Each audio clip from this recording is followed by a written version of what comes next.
kept black people strictly segregated, or apart, from whites. There were separate accommodations, such as schools and restaurants, for whites and for blacks. The arrangement should have been, but wasn't, illegal.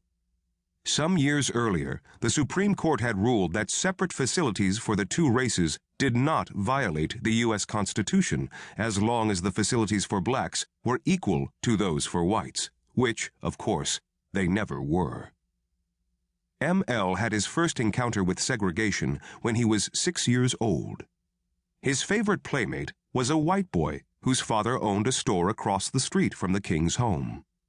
When it was time to start school, M.L. was dismayed to discover that he and his friend would be attending different schools. The other boy's school was for whites. M.L.'s school was for blacks.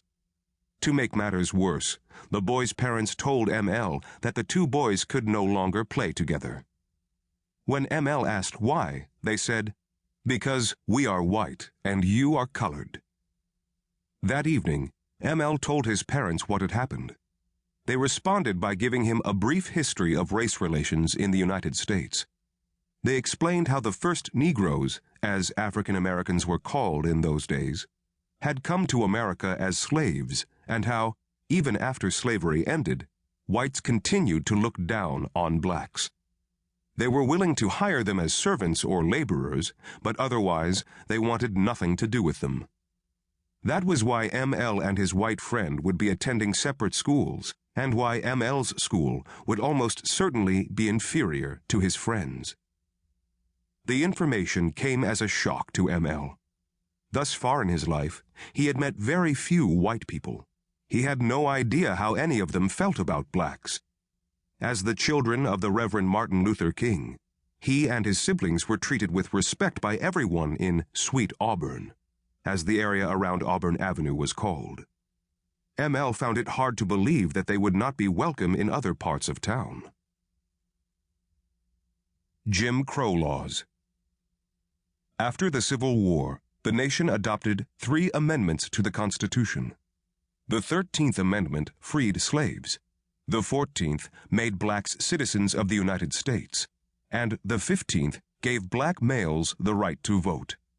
In theory, African Americans should have enjoyed the same rights as white people. In reality, this was not the case. Beginning in the 1870s, Southern states and states close to the South passed Jim Crow laws that required blacks to be segregated from whites in schools, restaurants, buses, and anywhere else the two races might mingle. The laws were named after a character in the minstrel shows that were popular in the 19th century. In 1892, a black man named Homer Plessy was arrested in New Orleans for violating the Jim Crow laws by sitting in a white-only railroad car. Plessy challenged his arrest, arguing that the 14th Amendment to the Constitution guaranteed blacks equal treatment under the law. The case, Plessy v. Ferguson, eventually went to the Supreme Court, where the justices ruled that segregation was permissible under the 14th Amendment as long as the accommodations for blacks were equal to those for whites. The ruling established the separate but equal doctrine, which remained in effect for the next 58 years.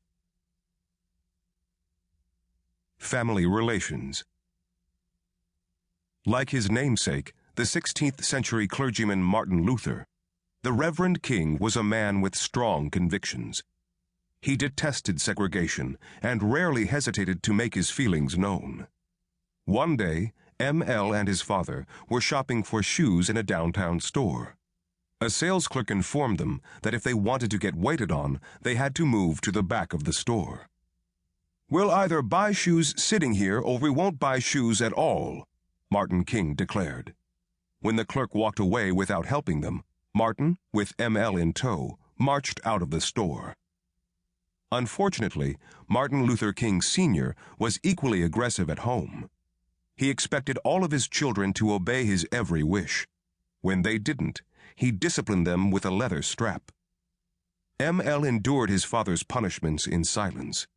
Although his face was often covered with tears, he never uttered a sound.